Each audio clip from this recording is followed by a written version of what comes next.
जातीवादी गावगुंडांवर कार्यवाही करा या प्रमुख मागणीसाठी नांदुरा तालुक्यातील औंधा बुद्रुक गट ग्रामपंचायत सदस्य तथा लोकनियुक्त सरपंचपदी राहुल खंडेराव यांनी आमरण उपोषण सुरू केले आहे।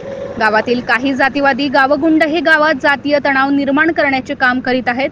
या गावगुंडांवर योग्य ती कार्यवाही करण्याकरिता बुधवार 10 जुलैपासून आमरण उपोषणाला सुरुवात केली असून जोपर्यंत मागण्या मंजूर होत नाही तोपर्यंत उपोषण सुरूच ठेवण्याचा इशारा आंदोलनकर्त्यांनी दिला आहे।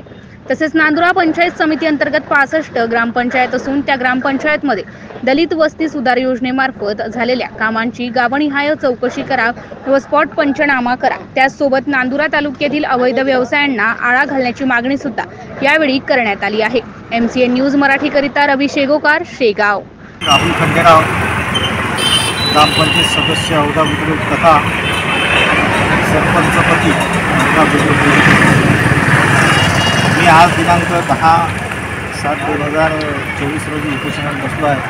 माझ्या मुख्य मागण्या हे आहेत, नांदुरा तालुक्यातील ग्रामपंचायतचे जे 65 ग्रामपंचायत आहेत त्यांची चौकशी, दलित वस्तीची जे कुठली निधी ज्या ज्या गावामध्ये वापरली त्या गावाची गावनिहाय चौकशी करा। दुसरा मुद्दा आहे माझ्या गावातील जे गावगुंड आहेत, जे गावामध्ये जातीवाद पसरवतात त्यांच्यावर योग्य ती कारवाई करा।